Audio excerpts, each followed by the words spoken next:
Hi everyone, welcome back in GS hub, जहां पर आप सभी का भरपूर स्वागत है। आज हम अपनी इस क्लास में ज्योग्राफी के दो इम्पोर्टेंट टॉपिक एल्बिडो और वायु दाब, एयर प्रेशर के बारे में चर्चा करेंगे। तो चलिए आइए, बिना टाइम वेस्ट किए आज का जो टॉपिक है उसे शुरू करते हैं। हम बात करने जा रहे हैं एल्बिडो के बारे में। शायद आपने ये वर्ड सुना हो या ना सुना हो ज्योग्राफी के अंदर। इधर ध्यान दीजिएगा प्लीज़। एल्बिडो क्या होता है? सूर्य विकिरण या उष्मा विकिरण या सनलाइट, सूर्य की जो रोशनी पड़ती है, उष्मा विकिरण की वह मात्रा जो पृथ्वी द्वारा अवशोषित एब्जॉर्ब किए बिना वापस लौटा दी जाए उसे एल्बिडो कहते हैं। ठीक है, इधर देखिएगा। मान लीजिए पृथ्वी और ये सन, ठीक है, सनलाइट पड़ती है। मैंने आपको पहले ही बताया कि जो भी सनलाइट पड़ती है पृथ्वी उसे क्या करती है? एब्जॉर्ब करती है, अवशोषित करती है। ठीक है, बट एल्बिडो सनलाइट की वह मात्रा है जो पृथ्वी द्वारा अवशोषित, इसको पृथ्वी अवशोषित नहीं करती, बिना अवशोषित किए बिना वापस लौटा दी जाए, वो वाली जो उष्मा विकिरण होगी उसको हम क्या कहेंगे?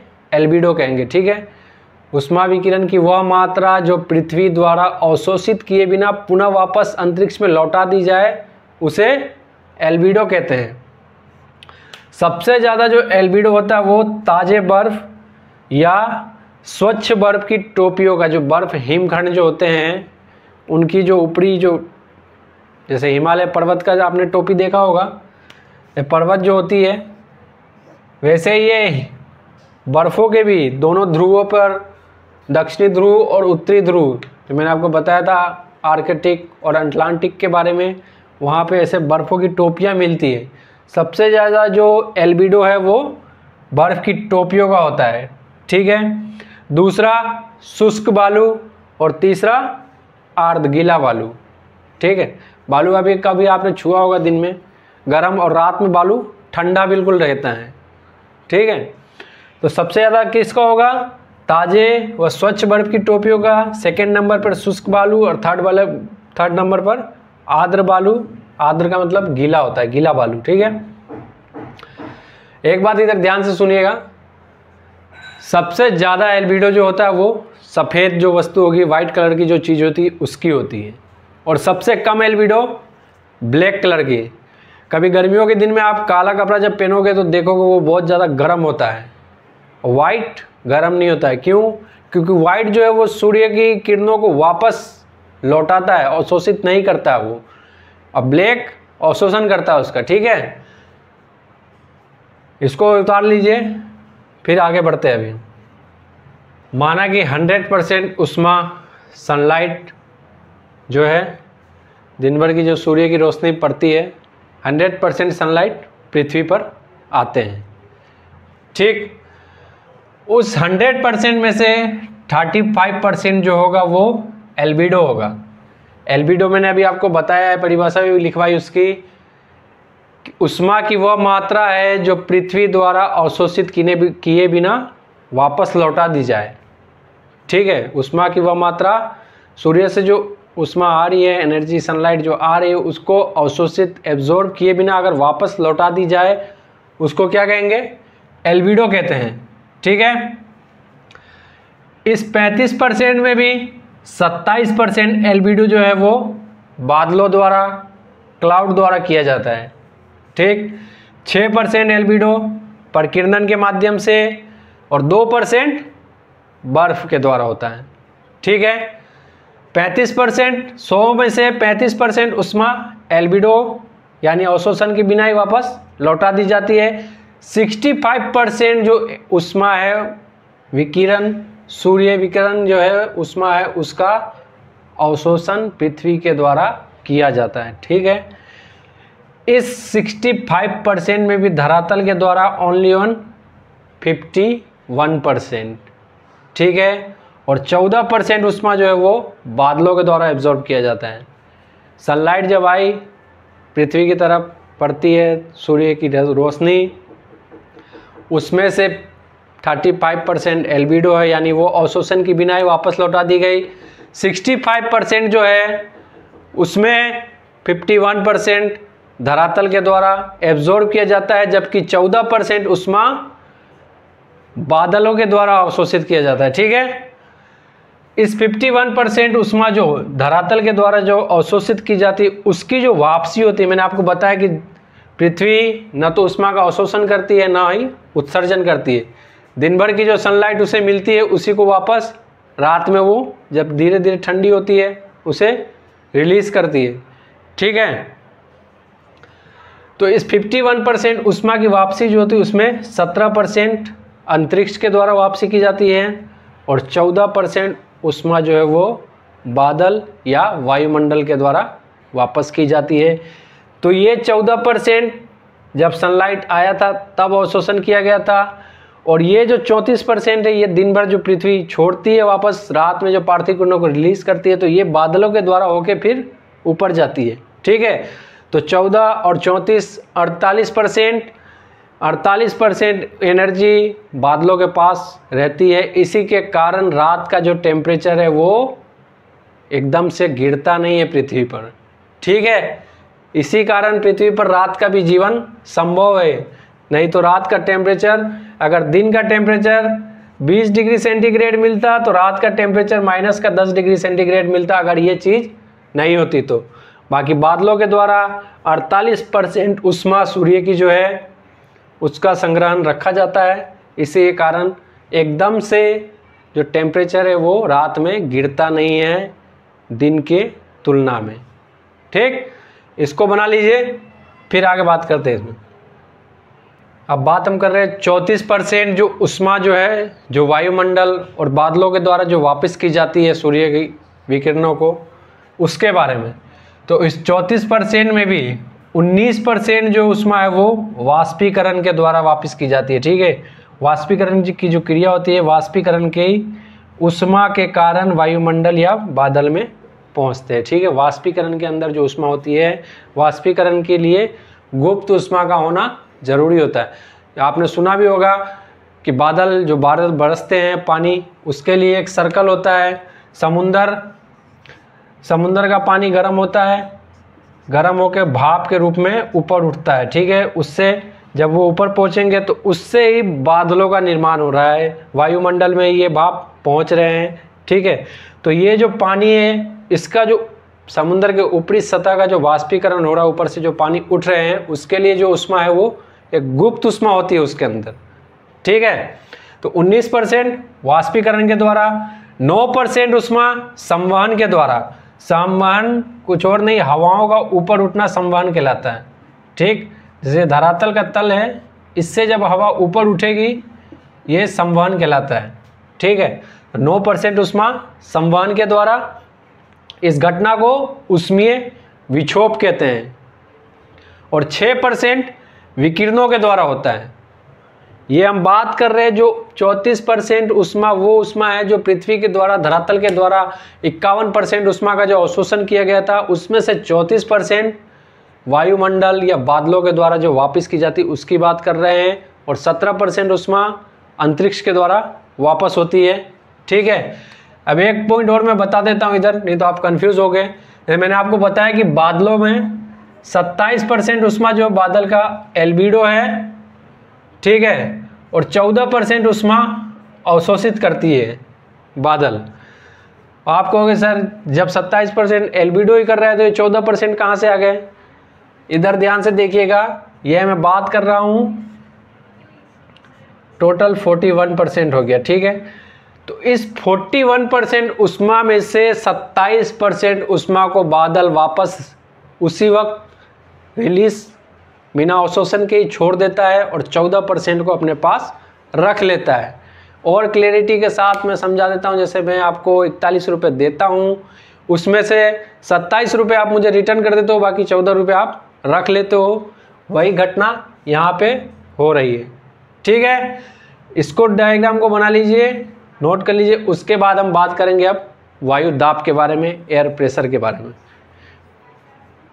पहले भी मैं बता चुका हूं आपको, एक बार फिर से देख लीजिए इधर। पृथ्वी के वायुमंडल के कारण, एटमॉस्फेयर के कारण पृथ्वी की सतह पर लगने वाला, पृथ्वी की सतह पर उत्पन्न होने वाला जो दाब है वो वायु दाब कहलाता है। ठीक है, वायुमंडल के कारण, मैंने आपको बताया कि वायुमंडल हमारे पृथ्वी के चारों तरफ गैसों का एक विशाल मिश्रण है जिसे वायुमंडल कहते हैं। इस वायुमंडल के कारण पृथ्वी के सतह पर उत्पन्न होने वाला दाब वायु दाब कहलाता है। ठीक है, मात्रक, वायु दाब का जो मात्रक है वो क्या होता है? पास्कल। क्या होता है? पास्कल होता है। ठीक है, वायु दाब का जो स्टैंडर्ड मान है, इधर ध्यान दीजिएगा, स्टैंडर्ड जो मान होगा वो 1013 MB। ठीक है, 1013 MB। इससे अगर कम, ध्यान से सुनिएगा, 1013 MB से कम वायु दाब अगर कहीं पे है, कम, मैंने एरो को नीचे बनाया, इधर देखिएगा प्लीज, अगर इससे कम है तो उसको हम बोलेंगे कि वो निम्न दाब का क्षेत्र है। क्या है? निम्न दाब का क्षेत्र है। और 1013 से अगर ज़्यादा है वायु दाब का मान तो उच्च दाब बोलेंगे उसे, हाई प्रेशर, उच्च दाब, हाई प्रेशर। ठीक है, इसको ध्यान से समझ लीजिएगा। लो प्रेशर और हाई प्रेशर क्या है, क्योंकि अब जो आगे जब हम टॉपिक पढ़ेंगे तो उसमें ये चीज़ें बार बार रिपीट होंगी, निम्न दाब और उच्च दाब, इसलिए आप ध्यान से इसको समझ लीजिएगा। इसका जो स्टैंडर्ड मान है 1013 MB, अगर 1013 MB से कम है कहीं पे वायु दाब तो उसको हम बोलेंगे निम्न दाब का क्षेत्र है। अगर 1013 MB से ज़्यादा अगर वायु दाब का मान है तो वो उच्च दाब का क्षेत्र है, high pressure, low pressure, high pressure. ठीक है, एक बार बादलों के द्वारा जो उष्मा का अवशोषण हुआ था उसे मैं वापस से बता देता हूँ, नहीं तो आप कंफ्यूज हो जाओगे। 27% उष्मा जो थी उसमें वो एल्बिडो थी, ये बिना किसी अवशोषण के बादल रिटर्न करता है। ठीक है, 14% उष्मा अवशोषित करता है, ये अभी पीछे भी समझा चुका हूँ ये दोनों पॉइंट। 34% जो मैंने आपको बताया, अब आप कहोगे कि सर जब 14% ही अवशोषित करता है तो 34% कहाँ से आ गया इसके पास? फिर ये 34% उष्मा बादल की उष्मा नहीं है, ये 34% उष्मा जब पृथ्वी जो धरातल के द्वारा 51% उष्मा का अवशोषण किया गया था, उसमें से 34% उष्मा जो है जब पृथ्वी 17% उष्मा अंतरिक्ष के माध्यम से वापस चली जाती है, बची हुई जो 34% है उसको जो पृथ्वी वाष्पीकरण, संवहन और विकिरणों के द्वारा जो छोड़ती है उसके अवशोषण के बाद है ये उष्मा। ओवरऑल बात की जाए तो उतना डीप में मत घुसिए, इतना बस ध्यान रखिएगा कि ये आने के टाइम बादलों के द्वारा की गई उष्मा है और ये जाने के टाइम पृथ्वी जब वापस छोड़ेगी पार्थिव किरणों को उस टाइम है ये 34%।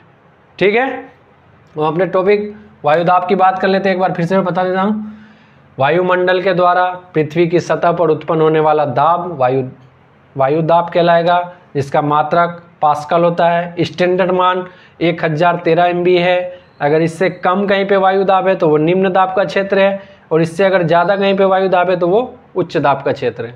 ठीक है, नोट कर लीजिए। वायु दाब से होने वाले लाभ, इस वायु दाब से क्या लाभ मिलता है? तो पहला जो है वो इसके कारण पानी क्या है, द्रव अवस्था में मिलती है हमें। ठीक है, पानी द्रव अवस्था में, पहले भी मैं समझा चुका हूँ आपको, जब वायुमंडल वाला चैप्टर हमने पढ़ा था तो उसमें भी बताया था मैंने आपको, अगर वायु दाब नहीं होता तो 0 डिग्री टेम्परेचर पर ही पानी उड़ जाता, भाप बन जाता। बाकी वायु दाब और एक और चीज़ ग्रेविटी भी इसमें शामिल है। इन दो चीज़ों के कारण अर्थ पर पानी द्रव अवस्था में मौजूद है। ठीक है। दूसरा, रक्तचाप, ब्लड प्रेशर को संतुलित रखने में, ठीक है, ब्लड प्रेशर को संतुलित रखने में भी वायुदाब काम करता है। क्योंकि आपने देखा होगा जो भी एस्ट्रोनॉइड अंतरिक्ष यात्री होते हैं वो विशेष प्रकार के ड्रेस पहन के जाते हैं ऊपर अंतरिक्ष में। क्यों? चांद पर भी जाते हैं तो इस विशेष टाइप का उनका एक ड्रेस होता है। क्यों? क्योंकि वायुदाब, वायुमंडल चांद पे नहीं है। और जब साइंस वाला चैप्टर सर्कुलेटरी सिस्टम मैंने पढ़ाया था तो उसमें भी आपको बताया था, जब हमारा हार्ट ब्लड को फ्लो करता है, जब नसों में खून जाती है तो फुल प्रेशर के साथ आर्टरी के अंदर ब्लड का फ्लो होता है। अगर वायु दाब ना हो तो अंदर का दाब इतना खतरनाक है कि बाहर अगर वायु दाब नहीं होगा तो ये फाड़ देगी इसको। ठीक है। तो चांद पे वायु दाब ना होने के कारण इस तरह के विशेष ड्रेस उनको डिजाइन किया हुआ कपड़ा पहनाया जाता है ताकि ब्लड प्रेशर, रक्तचाप जो है वो मैनेज रहे। ओके। वायु दाब के कारण ये लाभ मिलते हैं। अब नेक्स्ट क्लास में हम चर्चा करेंगे वायु दाब को प्रभावित करने वाले कारक। ठीक, कौन कौन से रीजन है जिसके कारण वायु दाब, एयर प्रेशर इफेक्टिव होता है। ठीक है। आज की जो हमारी क्लास है इसी के साथ आज यहाँ समाप्त होती है। आई होप कि आपको अच्छी लगी हो। अगर अच्छी लगी हो तो चैनल को सब्सक्राइब कीजिए, शेयर कीजिए, लाइक कीजिए ताकि मुझे भी अच्छा लगे। ठीक है। फिर मिलते हैं नेक्स्ट क्लास में जहाँ पे हम अब अगली टॉपिक जो पढ़ेंगे वो वायु दाब को प्रभावित करने वाले कारक। ठीक, तब तक के लिए पढ़ते रहिए। धन्यवाद।